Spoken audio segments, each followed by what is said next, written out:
If I told you I died for a woman who watched me burn without flinching, would you believe me? Because I did. I took the fall, confessed to a crime I didn't commit, and spent every second behind bars clinging to the lie that maybe, just maybe, Deborah would make it right. But she never did. Not once. The courtroom was ice, not just from the silence, but from her eyes. I stood there, wrists shackled, heart raw, and she sat across from me, wiping fake tears with a trembling hand, like she was the one being punished. She sold it perfectly. Everyone believed her. The jury, the press, even my own mother couldn't meet my eyes when the verdict came in. Guilty. 10 years. And Deborah? She gave me a soft nod, like I'd done my duty, like I was supposed to die, quietly, so she could live free.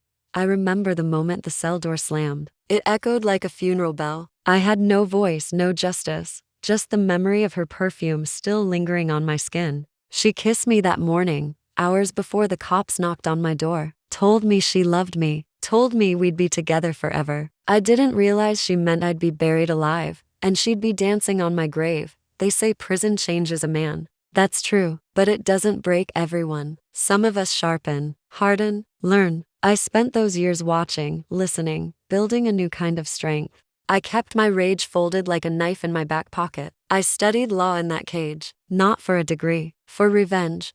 But then something happened. Something no one expected, not even me. I died, on paper. A fire during a prison riot. They found a body burned beyond recognition in my cell and believed it was me. That was Deborah's second gift, the perfect alibi for her silence. She moved on like I'd never existed, married Timothy, took my money, smiled for the cameras. But here's what no one knew. I wasn't dead. Not really. I was reborn. And this time, I wasn't coming back to save her. My name is Lewis Carson, and I used to believe that love meant sacrifice. That if you truly cared for someone, you'd protect them, even if it hurt, even if it destroyed you. That belief almost cost me everything. I met Deborah when I was 24. She was brilliant, magnetic, the kind of woman who made you feel lucky just to be in the same room. We worked in the same firm, she in PR, me in compliance. She knew how to talk circles around anyone, and I knew how to listen. She liked that about me. She used to say I was her quiet genius. I used to think that was love. It started innocently enough. Late nights in the office turned into dinners, and dinners turned into mornings. She'd wear my shirt in the kitchen, sipping her coffee, like we had all the time in the world. I used to wake up to her tracing the line of my jaw with her fingers, smiling like she knew something I didn't. I thought I was the one holding her up, keeping her grounded. I didn't realize she was mapping out exactly how to bury me when the time came. We were together for nearly 3 years. Moved in after 6 months. She told her parents I was the one, and when I looked at her, I saw everything I'd ever wanted: warmth, ambition, loyalty. But it was all theater. I didn't see the cracks until they'd already swallowed me whole. First, it was little things, lies that didn't make sense, money missing from joint accounts. Her excuses, charming, clever, always made me feel guilty for asking. Lewis, you're so uptight, she'd say, laughing. Just trust me a little, will you? And I did, again and again. But the turning point came the night she called me crying, her voice shaking as she told me there'd been a mistake with the firm's funds, that her name was all over it, that she didn't know how it happened. I rushed home, held her, told her we'd fix it together. That's what love does, right? She let me believe that. Over the next week, she spun the story tighter: clients defrauded, records missing, a trail of transactions that pointed to someone. And when I looked at them, when I saw the accounts and the digital fingerprints, I knew exactly what had happened. It was her. Every line of code, every timestamp, every withdrawal. It was Deborah. But by then, it was too late. They came for me at dawn. No warning, just cuffs and silence. I remember the way she looked at me when they took me away. Not scared, not sad, just relieved. Like the weight of the world had shifted, and she was finally free. I took the fall without a trial. I confessed to crimes I didn't commit. Why? Because I was in love with her. Because I thought I was saving her from something worse. Because I believed foolishly, desperately, that she'd come clean, that she'd fix it. But she didn't. Not a word, not a letter, not even a visit. Just vanished. You'd think that would be the end of the story. It almost was. Then came the fire. They said it was a riot gone wrong. 2 inmates dead. one of them unidentifiable. I was supposed to be in that cell, and for reasons I still don't fully understand, maybe fate, maybe a second chance, I wasn't. I'd swapped bunks with a kid who owed me a favor. He died in my place. And just like that, I had a choice: correct the record or let the world think I was gone. I chose silence. I watched my own funeral from a distance. Deborah was there, dressed in white, tears artfully smeared. People called her brave, a widow. I watched her cling to Timothy, my former mentor, my supposed friend, like she was finally where she belonged. I watched her throw dirt on my grave with the same hand that once held mine. It was surreal, standing beneath a tree, hoodie drawn tight over my face, watching the woman I loved grieve a man she killed with a smile on her lips. That day, I stopped being Lewis Carson, the man who believed in love. I became something else, something sharper, and the fire that was supposed to consume me became my fuel. I spent the next 2 years rebuilding under a new name, in a different city. I cashed in every favor from every inmate who owed me anything, learned what I needed to know, hacked into old accounts, found the trail Deborah thought she'd buried, the offshore transfers, the altered emails, the planted evidence. It was all there, waiting for someone with the patience to unravel it. The more I found, the clearer the picture became. Deborah had never been in trouble. There was no accident, no mistake. She built the entire scheme herself and used me as her insurance policy. When it all went down, she walked away with the money, the freedom, and Timothy. Of course it was him. He'd always looked at her too long, laughed a little too hard at her jokes. She just traded up.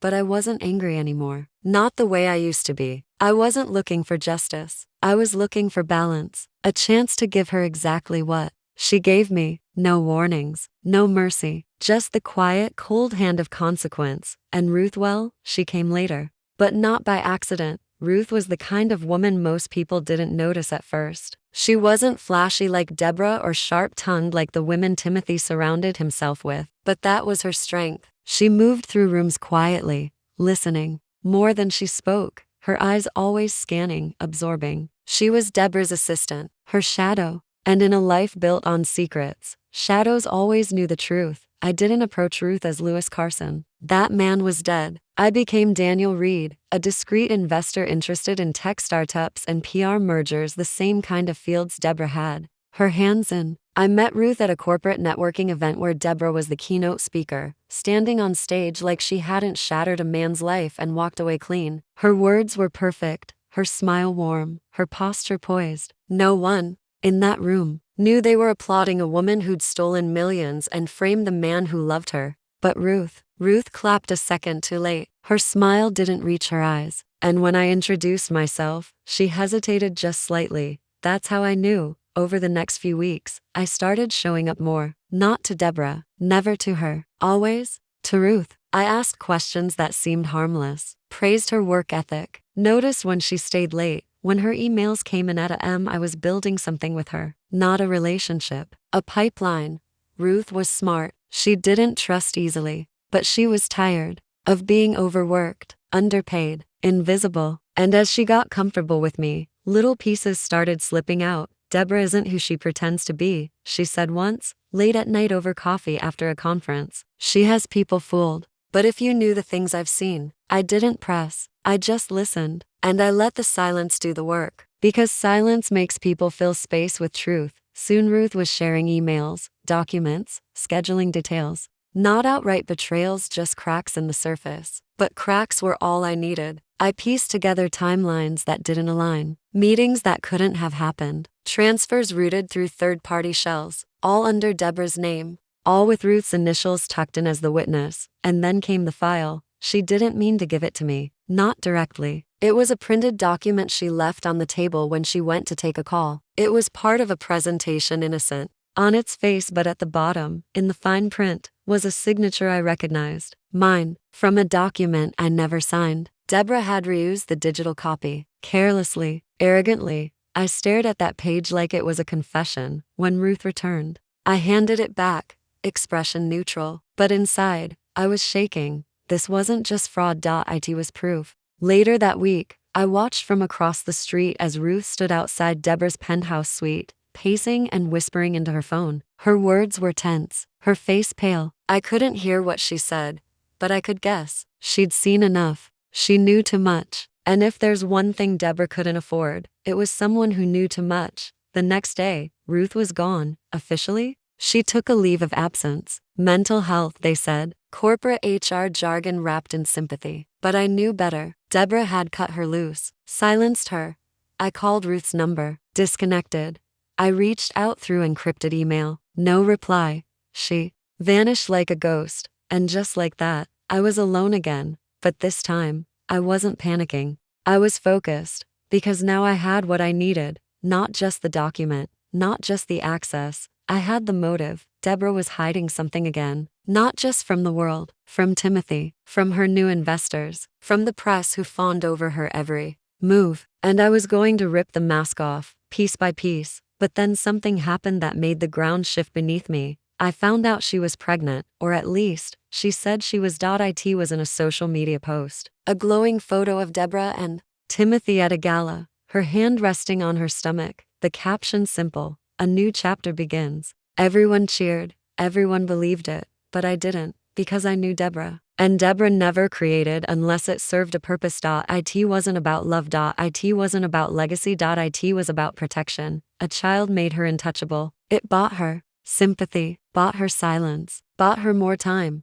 I sat in my apartment that night, lights off, the city buzzing outside my window. My hands were steady. My mind wasn't. For the first time since I rose from my grave, I felt the sharp pull of doubt. Was I really ready to destroy her? To bring her world crashing down with the truth? To let her rot in the cage she built for me? Part of me wanted to walk away, let her choke on her own lies, let time do the damage. But then I looked at the forged signature again. The trail of money, Ruth's name, my mother's tears the day I was sentenced, and I remembered the cell. I remembered the silence, the cold, the taste of betrayal in my throat, like ash, and I knew. She wasn't pregnant, she was panicking, because the walls were closing in, and I was the one tightening them. Louis sat alone in the dark, his fingers clenched tightly around the worn photograph of himself and Deborah, taken years ago on the balcony of their first apartment. They were both smiling, her arms around his neck, his hand resting gently on her waist. At the time,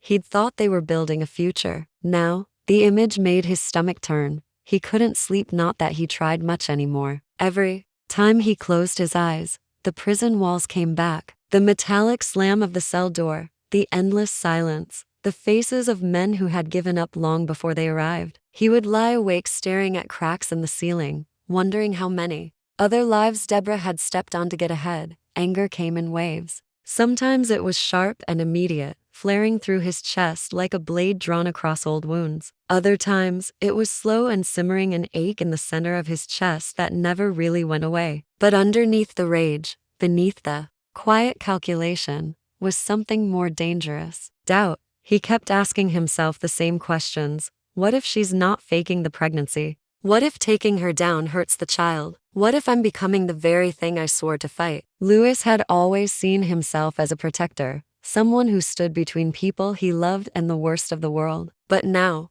with each day he inched closer to exposing Deborah, he wasn't sure who he was anymore. A survivor? A monster? A man reclaiming justice? Or just someone who couldn't let go? He didn't talk to anyone about it. There was no one left to trust. His mother passed while he was inside, heart failure brought on by grief. His brother had cut him off after the trial, ashamed of the headlines. And friends? They disappeared. The moment the verdict was read, what remained was isolation. A kind of loneliness that didn't come from being alone but from knowing that the one person you would have died for didn't even flinch when you were buried. He tried to tell himself it was all part of the plan. That coldness made him stronger. But at night, when he'd catch his own reflection in the mirror, he didn't always recognize the man staring back. His jaw was sharper now, his eyes darker. He'd lost the softness, the innocence. Even his voice sounded different, calmer, measured, like every word had been carved with purpose. The suspense of what came next gnawed at him. He had everything.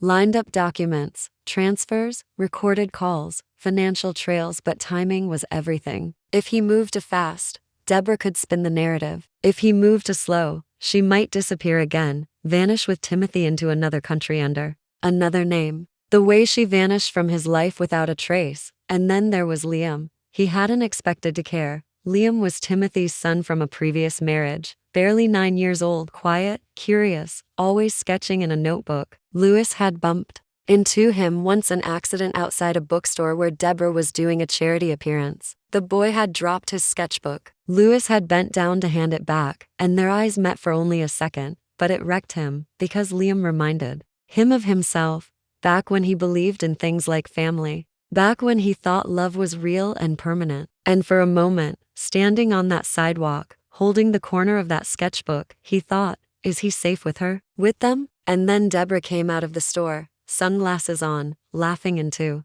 her phone. She barely acknowledged Liam, just barked his name like an afterthought and dragged him away. That night, Lewis couldn't sleep again. He didn't want to admit it, but he wasn't just seeking revenge anymore. He was trying to protect something, someone, even if that someone wasn't his. The weight of it all, what he'd lost, what he was about to do, was crushing. He'd stare at the files on his desk for hours, frozen, knowing that one click could unravel her world. One leak could send the media into a frenzy. But with every passing day, the cost grew heavier. He thought about Ruth too, wondered if she was safe, if she regretted helping him, if she was scared. He wished he could find her, thank her, tell her it mattered, that her risk meant something. But she was gone, just like everyone else he tried to protect. Every time he passed by the building where Deborah worked, he felt his heart twist. Not because he still loved her. That part of him had died in prison. It was because part of him remembered what it was like to love without suspicion,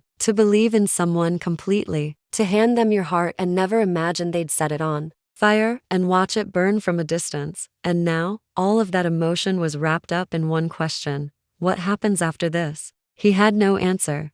He knew how to bring her down. He knew how to make the world see what she was. But once the dust settled, what then? Would he feel anything? Relief? Closure? Would he be able to breathe? Or would the silence creep back and familiar, hollow, endless? Lewis sat by the window, the city stretching out beneath him, and watched the night roll in. Somewhere, Deborah was laughing over a dinner she didn't earn. Timothy was checking his stock portfolio, oblivious. And Liam was drawing spaceships in a notebook, probably wondering why the adults in his life always looked tired. Lewis closed his eyes, jaw clenched tight. He wasn't doing this for revenge anymore. He was doing it to end the lie. To free himself from the ghost of the man she buried. The email went out at 9:03 a.m. sharp. No signature, no traceable IP, just one PDF file and a subject line that read, Public Interest Disclosure, Deborah Kelleher. Within an hour, 3 independent financial journalists had picked it up. By noon, it was trending.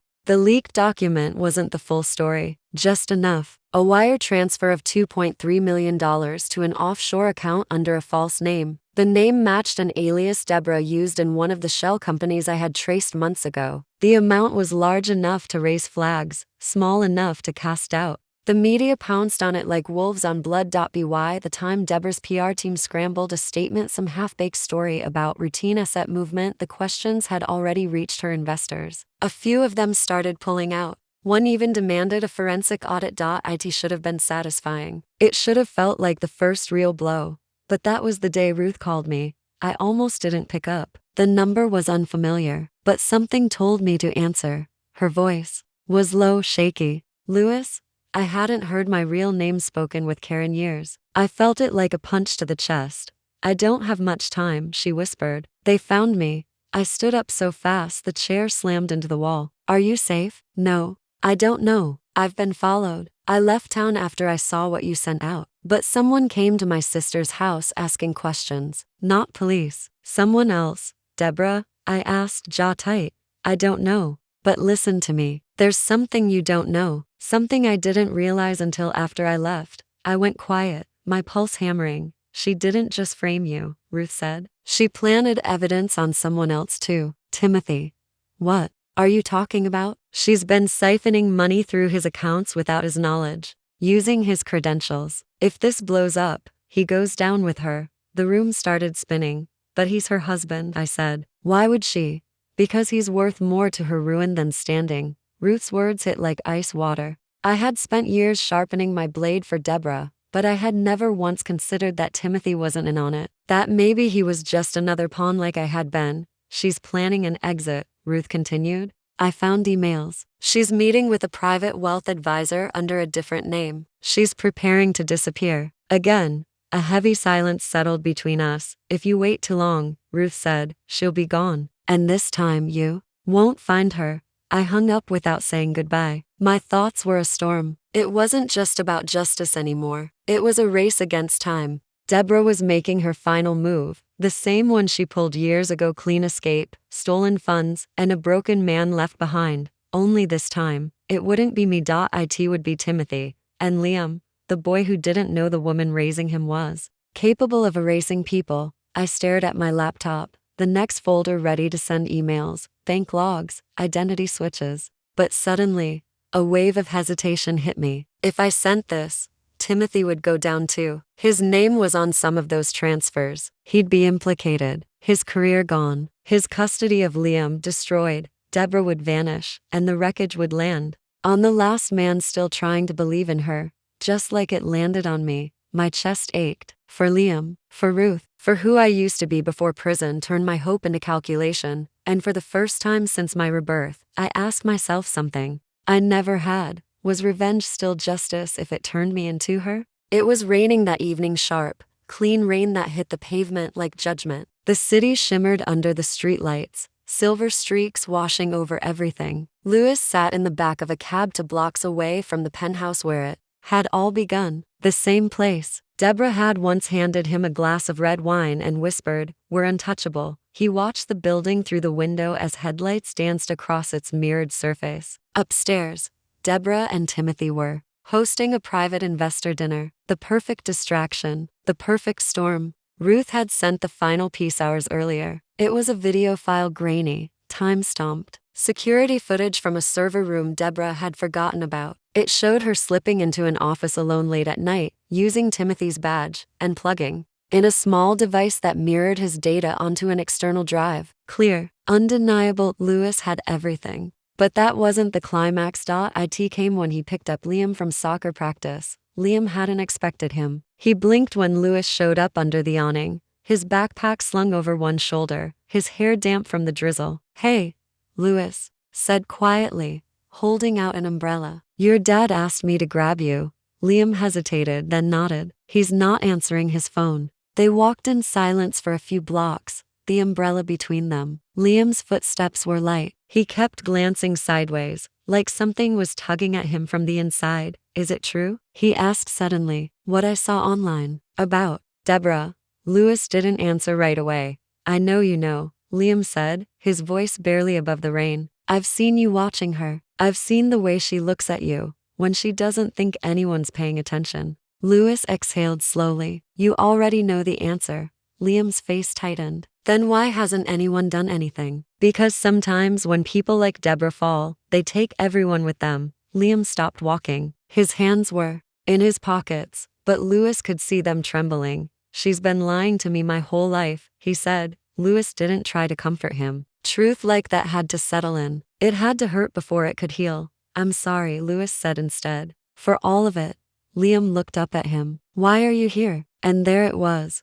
Not how do you know her, not what do you want, but why are you still here? Louis held his gaze. "Because I couldn't let her do to you what she did to me." Liam's eyes welled, but he blinked it away fast. "I want to see the truth. All of it."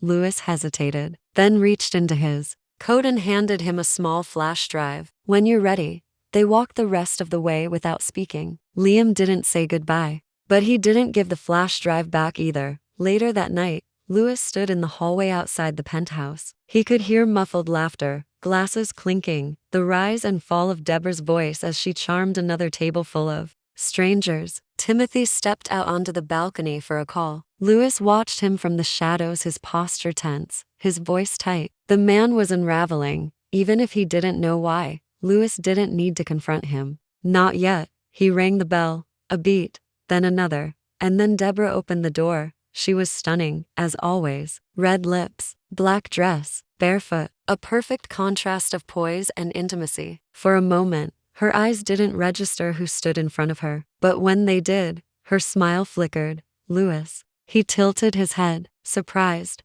Her fingers tightened on the doorframe. "You shouldn't be here." "But I am." She stepped out, pulling the door shut behind her. What do you want? Closure, he said simply. You already got that, she whispered. You faked your death. You vanished. That was your choice.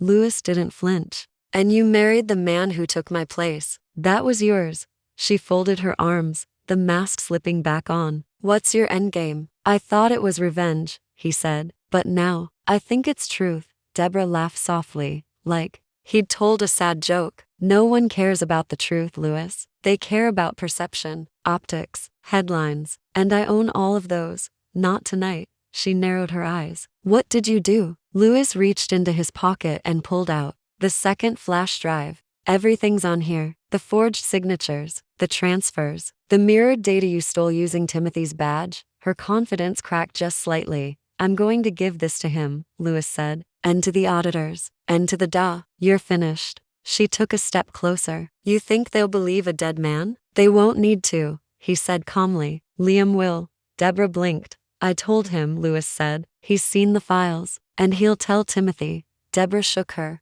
head slowly. You'd risk destroying him too? The boy you're trying to protect? Lewis's voice dropped. The only one destroying him is you. Her lip quivered. She tried to steady it, but the emotion rushed forward like a wave. I did what I had to do, she said. No, he said. You did what you wanted, and you thought no one would ever catch you. She slapped him hard. Her palm cracked across his face, her breath shaking. He didn't move, just looked at her unblinking. You destroyed me, she hissed. I survived. You, he replied. The door behind her opened. Timothy stood there, confusion on his face. Deborah? Who? Lewis looked him dead in the eye. My name is Lewis Carson. I'm the man your wife framed and left for dead. Timothy froze, and in that moment everything changed. Deborah turned, panic blooming across her face. Timothy, don't listen to him. He's lying. Stop, Timothy said. His voice was low. Final. I've seen the files. Deborah's words collapsed in her mouth. You mirrored my credentials, Timothy said. You used my name, my accounts. Timothy, I had no choice. It was before he stepped back. Save it. Deborah reached for him. He recoiled.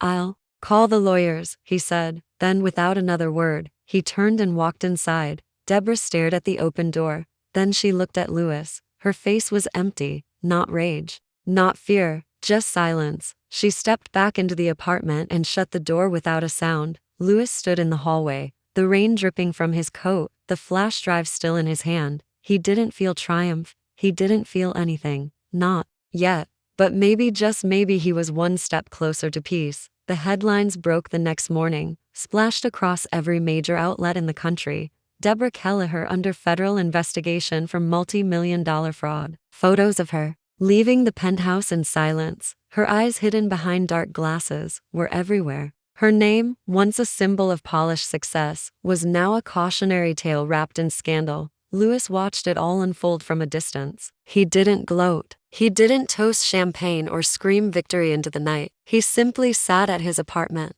window, watching the rain dry up and the morning sun rise for the first time in what felt like a decade. It was quiet, clean, final.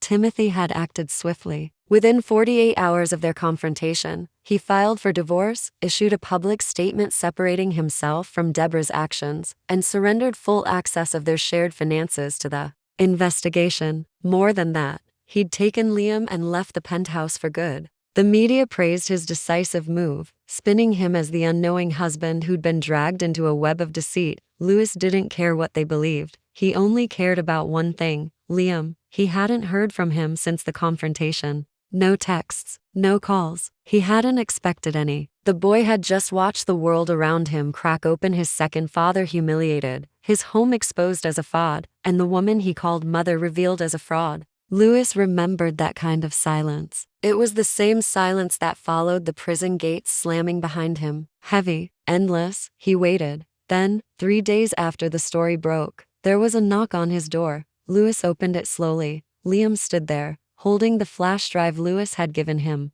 His backpack was slung over one shoulder, his hair messy, his eyes red. I didn't know where else to go, Liam said. Lewis stepped aside without a word. Liam walked into the apartment, dropped the flash drive on the coffee table, and sat on the couch like he'd been there before, like it was safe. I read everything, he said. Louis sat across from him. He didn't rush the moment. You were right, Liam said. About all of it. My mom. She's not who I thought she was. I'm sorry. I'm not, Liam replied, and this time, there was no hesitation. I spent years thinking I was wrong. That I was the one who didn't understand her. That if I just tried harder, she'd be better. But it was all a game to her. Louis looked at him carefully. Are you okay? No, Liam said, but I will be. And then slowly, like a dam breaking without force, the tears came. Silent at first, then shaking. Louis didn't move at first. He let the boy cry. Let the years of confusion, betrayal, and loss pour out like poison. When it passed, Louis sat beside him and rested a hand on his shoulder. You're not alone, he said, and Liam leaned into him, quiet, breathing slow. It was the first time in years Louis felt warmth that wasn't followed by a knife. The fallout over the next month was brutal for Deborah. Her empire collapsed overnight. Sponsors pulled funding. Clients abandoned her. Investigators uncovered offshore accounts, shell companies, forged IDs. Ruth came forward, bravely and publicly, confirming everything Louis had leaked. She was granted whistleblower protection. Her testimony helped freeze millions in stolen funds. Deborah was arrested in front of reporters. The image was iconic. Her once pristine suit wrinkled, her lipstick faded, wrists bound by metal as flashbulbs exploded. She tried to plead innocence, claimed she was being framed, blamed Timothy, blamed Ruth, blamed anyone, but the evidence didn't blink. She was denied bail, and for the first time, Louis slept through the night. During the weeks that followed, Timothy and Louis had a conversation. It wasn't long, it wasn't angry. Timothy apologized not just for unknowingly taking Louis's life, but for not seeing Deborah for what she was sooner. I believed her, he admitted. I let her into my world, and I let her tear it apart. We both did, Louis said. Timothy nodded, then handed him a manila envelope. Inside were legal documents, papers that reinstated Louis's ownership of the company he'd helped build, the one Deborah had stolen. I don't want it, Timothy said, but you deserve it back. Make something better with it. Louis did. He rebranded the company under a new name, Phoenix Bridge Capital, a quiet nod to his rebirth. He hired Ruth as his director of compliance, gave her full control over ethics and transparency.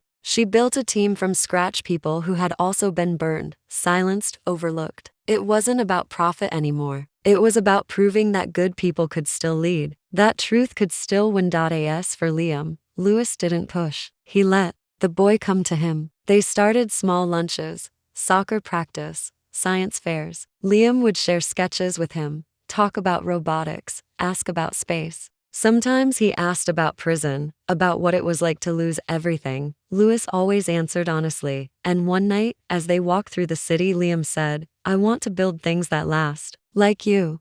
Louis smiled. Then make sure you build them on the truth. Liam nodded. I will. The trial came 6 months later. Deborah tried to drag it out, but the evidence was overwhelming. The jury deliberated for less than a day. She was found guilty on all counts: fraud, identity theft, embezzlement, obstruction of justice. The sentence was 15 years, no parole. When the verdict was read, she didn't cry. She just looked at Louis in the courtroom, her eyes hollow, and said nothing. She didn't need to. She knew. It was over. Louis didn't speak to the press. He didn't write a book. He just walked out of the courthouse, the sun on his face, Liam waiting by the steps. They didn't need words. They just walked away together. And for the first time in his life, Louis didn't look back. He had been framed, erased, buried alive.